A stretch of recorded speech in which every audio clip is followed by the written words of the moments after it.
Hello class 10th वाले बच्चों, this is date 3rd of August 2020। This is class 10 science chapter light lecture 8। Rakhi का दिन है आज भी हम लोग पढ़ाई कर रहे हैं। आपको भी पढ़ना है, रक्षाबंधन तो मनाना है, लेकिन पढ़ाई में किसी तरह की भी कटौती नहीं होनी चाहिए। तो लेक्चर 7 में आपको इंट्रोडक्शन करवा दिया गया रिफ्रैक्शन का। बच्चों ने जिन्होंने लेक्चर देख लिया हो फिर भी थोड़ा सा कंफ्यूज है, पूछ रहे थे कॉज ऑफ रिफ्रैक्शन। मैं फिर से बोल रहा हूँ, कॉज ऑफ रिफ्रैक्शन यही है कि लाइट जब एक मीडियम से दूसरे मीडियम पे ट्रैवल करता है, ऐसा मीडियम जिसका ऑप्टिकल डेंसिटी वेरी करता हो, वेरी करने का मतलब है कि उन मीडियम में स्पीड ऑफ लाइट अलग अलग होता हो।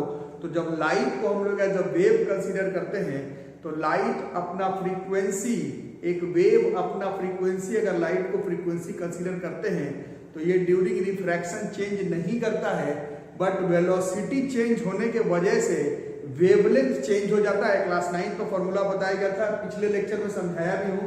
वेलोसिटी बराबर lambda into F, F same रहता है वेलोसिटी चेंज के वजह से वेवलेंथ चेंज। और जब एक मीडियम से दूसरे मीडियम पर गए और लाइट का वेवलेंथ चेंज हो गया, उस वेवलेंथ चेंज होने के वजह से हमको, आपको, साइंस को ऐसा लगता है कि लाइट ने अपना पाथ जो है वो बेंड कर लिया है। ठीक है, तो आज जैसे रिफ्लेक्शन पढ़ा था तो laws of reflection for a plane mirror पढ़ा था। आज जब रिफ्रैक्शन पढ़ रहे हो, आज जब रिफ्रैक्शन पढ़ रहे हो, आज जब रिफ्रैक्शन पढ़ रहे हो तो रिफ्रैक्शन का भी लॉज पढ़ना है, रिफ्रैक्शन का भी लॉज पढ़ना है। रिफ्लेक्शन का लॉ तो 8th क्लास से पढ़ रहे थे, रिफ्रैक्शन का लॉ आपको 10th क्लास में पढ़ना है। रिफ्रैक्शन का लॉ आपको 10th क्लास में पढ़ना है। और फिजिक्स का फेमस टॉपिक में से है ऑप्टिक्स का। This is Snell's law of refraction, this is Snell's law of refraction, this is Snell's law of refraction. अब देखो, स्नेल्स लॉ अभी हम लोग कॉपी में लिखेंगे और समझने का भी ट्राई करेंगे, बट थोड़ा सा प्रॉब्लम ये होगा कि स्नेल्स लॉ जो है वो अभी आपका सिलेबस उल्टा सीधा ऊपर नीचे हो गया। किसी स्कूल में पहले लाइट पढ़ा दिया गया, किसी चैप्टर में पहले इलेक्ट्रिसिटी पढ़ा दिया गया, बट एक्चुअली में सिलेबस फिजिक्स का आपका पहले इलेक्ट्रिसिटी था और फिर magnetic effect of electric current था। उसके बाद पीछे से मतलब सेमेस्टर 2 में आपको आराम से लाइट एंड ऑप्टिक्स और आई वगैरह पढ़ना था। बीच में सेमेस्टर 1 और सेमेस्टर 2 के बीच में मैथ्स में आपको ट्रिग्नोमेट्री भी पढ़ना था, जो कि अभी तक हमने भास्कर क्लासेस में नहीं पढ़ा है। आपने अगर स्कूल में या फिर खुद से थोड़ा बहुत पढ़ा होगा तो ठीक है, नहीं तो आपको याद करना पड़ेगा, नहीं तो आपको याद करना पड़ेगा। जब मैथ्स में ट्रिग्नोमेट्री सिखा दूंगा तब मिला लेना। But Snell's law of refraction आप लोगों ने कमेंट सेक्शन में बोल तो दिया, बट सिलेबस भी तो एक बात होता है। ये चैप्टर से पहले आपको ट्रिग्नोमेट्री वगैरह मैथ्स में पढ़ना था, नहीं पढ़े हो तो कोई बात नहीं, समझने का ट्राई करना। जब ट्रिग्नोमेट्री पढ़ लोगे तो थोड़ा और एनालाइज कर लेना। अभी फिलहाल हम लोग स्नेल्स लॉ ऑफ रिफ्रैक्शन देखेंगे।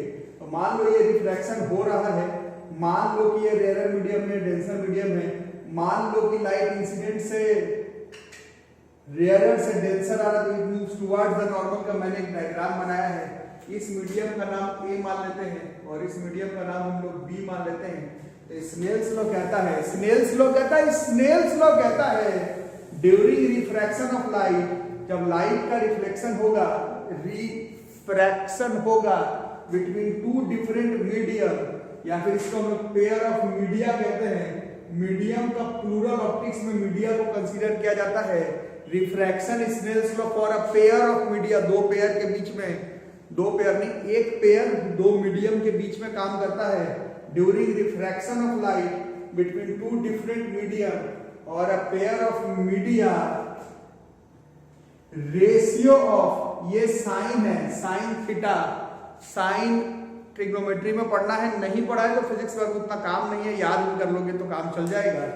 Ratio of sine of angle of incidence and sine of angle of refraction is always a constant and that constant is equal to, lecture 7 में पढ़ाया गया था, refractive index for that pair of media।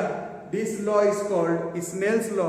Snell's law कहता है कि जब भी refraction of light होगा, तो जैसे ये एंगल ऑफ इंसिडेंस है, ये एंगल ऑफ रिफ्रैक्शन है, जैसे जैसे तुम एंगल ऑफ इंसिडेंस को चेंज करोगे तैसे तैसे एंगल ऑफ रिफ्रैक्शन चेंज करेगा। बट कैसे चेंज करेगा? कुछ रूल को फॉलो करेगा ना। जैसे I अगर 30 डिग्री है तो R क्या होगा? ये तो हमने याद कर लिया कि रेयरर से डेंसर है तो टुवर्ड्स द नॉर्मल आएगा, और डेंसर से रेयरर जाएगा तो अवे फ्रॉम द नॉर्मल जाएगा। बट I अगर 30 डिग्री है और मीडियम अगर एयर से वाटर पर है या फिर एयर से ग्लास पर है, चाहे वाटर से ग्लास पे है, चाहे एयर से डायमंड पर है, चाहे वाटर से डायमंड पर है, चाहे ग्लास से डायमंड पर है, तो वो एंगल ऑफ इंसिडेंस 30 है, तो वो एंगल ऑफ रिफ्रैक्शन कितना होगा? नॉर्मल के तरफ जाएगा या फिर अभी ये तो पता लगा लेंगे, बट नजदीक भी आ रहा है तो 30 से नजदीक कितना? 15 हुआ, 14 हुआ, 20 हुआ, 24 हुआ, दूर जा रहा है तो 45 हुआ, 60 हुआ, 90 हुआ। वो पता कैसे लगेगा? उसको पता लगाने के लिए ही जिस लॉ का, बेसिक लॉ का हम लोग इस्तेमाल करते हैं फिजिक्स में, this is our Snell's law.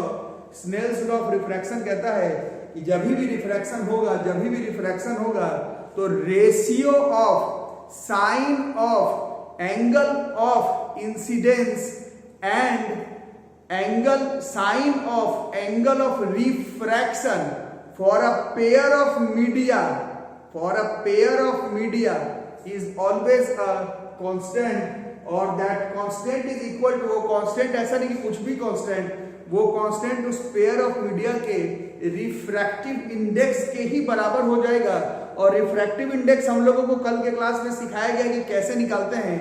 मोटा मोटी इस तरह से देखो, किसी भी pair of media के लिए at interface xi पर sin i by sin r इसका वैल्यू constant होता है, और ये जो कांस्टेंट है वो उस मीडिया के रिफ्रैक्टिव इंडेक्स के बराबर होता है। तो कल के क्लास से हम लोगों को मालूम है कि ये हम लोग निकाल सकते हैं। रिफ्रैक्टिव इंडेक्स निकालना कल के क्लास में सिखाया गया है। तो तीन चीज है, 1 2 3, ये हमेशा नोन है। रिफ्रैक्टिव इंडेक्स कल तरीका सिखाया गया था कैसे कैलकुलेट करते हैं। ये अगर नोन हो तो मैथ्स का रूल है, तीन चीज में से अगर 2 मालूम हो तो तीसरा पता चल जाता है। तो इससे ही हम लोग पता लगा लेते हैं कि एंगल ऑफ रिफ्रैक्शन कितना होगा।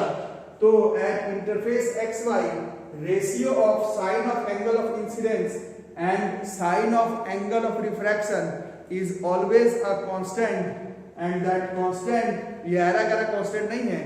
वो जो कांस्टेंट है वो एक्चुअली में refractive index for that pair of media के बराबर होता है। और थोड़ा सा स्पेलिंग मिस्टेक नहीं है, ये मैथ्स में साइन का स्पेलिंग SINE होता है।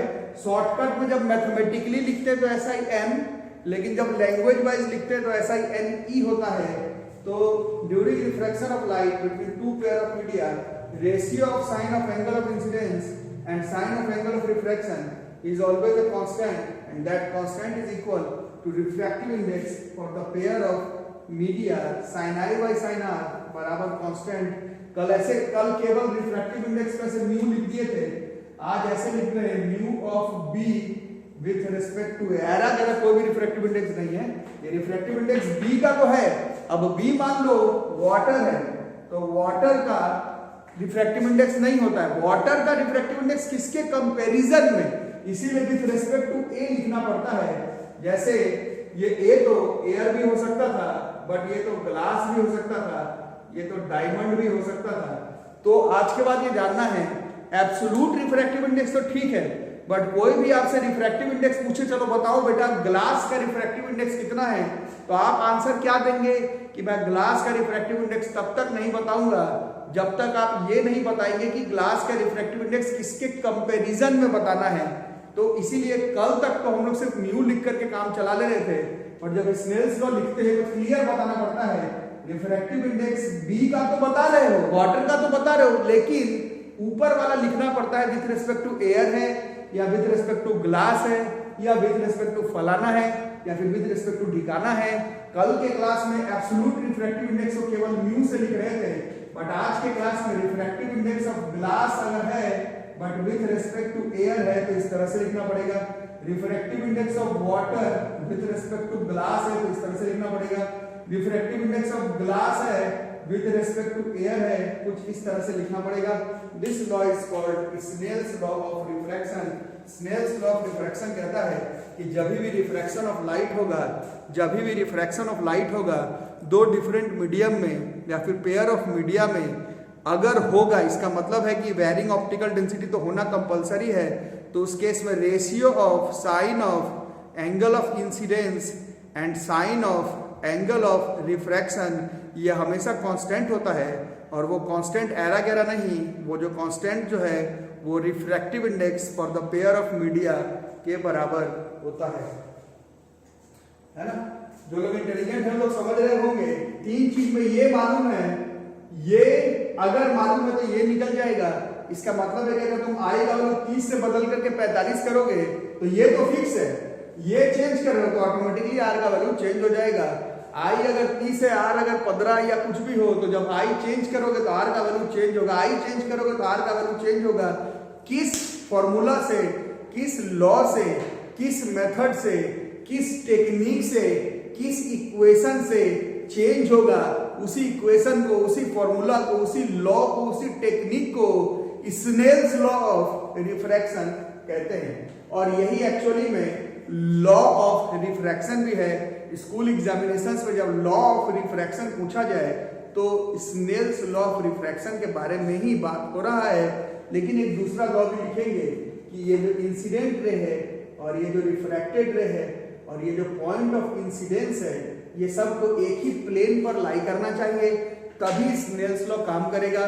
एक ही प्लेन का मतलब two dimensional figure, two dimensional figure मतलब बोर्ड पर, आपके कॉपी पर बन जाएगा क्वेश्चन। आई मालूम है, आर मालूम है, ये अगर आई ऐसे आ रहा है, आर अगर 3 डायमेंशन में है तो उस पर रिफ्रैक्शन होगा, बट तुम उसमें स्नेल्स लॉ का फॉर्मूला नहीं लगा सकते। इंसिडेंट रे, रिफ्रैक्टेड रे, नॉर्मल, तीनों का सेम प्लेन पर, तीनों का सेम 2 डायमेंशनल प्लेन पर होना जरूरी है, रिफ्लेक्शन का भी और रिफ्रैक्शन का भी। यही सेकंड लॉ ऑफ रिफ्रैक्शन कहलाता है। और स्नेल्स लॉ और ये वाला लॉ को मिला करके लॉज ऑफ रिफ्रैक्शन हो जाता है।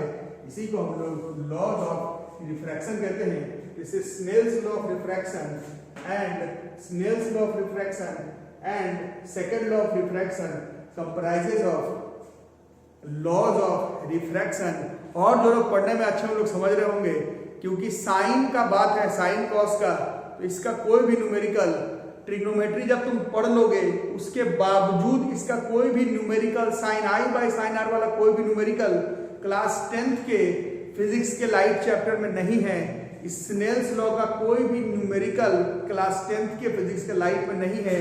बस लॉज ऑफ रिफ्रैक्शन आपको मालूम होना चाहिए, और आना नहीं आना एग्जाम में एक अलग बात है, अपने दिमाग में भी फिक्स होना चाहिए कि आई अगर चेंज करेंगे तो इतना तो कंफर्म है कि आर चेंज होगा। बार बार आई चेंज करोगे तो बार बार आर चेंज होगा। रिफ्रैक्शन में कभी अवे फ्रॉम द नॉर्मल जाएगा, कभी टुवर्ड्स द नॉर्मल आएगा। एंगल 30 से 15 होगा तो 30 से 45 भी जा सकता है। किस लॉ से डिसाइड करेंगे कि आई फलाना है तो आर कितना हो सकता है, उस लॉ को, उस टेक्निक को, उस मेथड को हम लोग स्नेल्स लॉ कहते हैं। और ये दोनों लॉ मिलाकर के हमारा लॉज ऑफ रिफ्रैक्शन बनता है। आज का वीडियो केवल यहीं तक रहेगा। राखी का है, आज छुट्टी ही है, राखी का दिन है, आज छुट्टी है, बट आप लोग कम से कम स्नेल्स लॉ क्लियर कर लें, वीडियो को लाइक कर दें, चैनल को सब्सक्राइब कर लो, notification bell icon for all press कर दो, दोस्तों को, जिन लोगों को मदद की जरूरत है वीडियो शेयर कर दो, और पेरेंट्स को एक बार फी के लिए रिकॉल कर दो। सब काम ऑनलाइन ही करना है, घर पर रहना है, सेफ रहना है, और भास्कर क्लासेस की मदद से सिलेबस को बड़े आराम से घर पर रह करके क्लियर करना है। आज का वीडियो यहीं तक रहेगा। Thank you.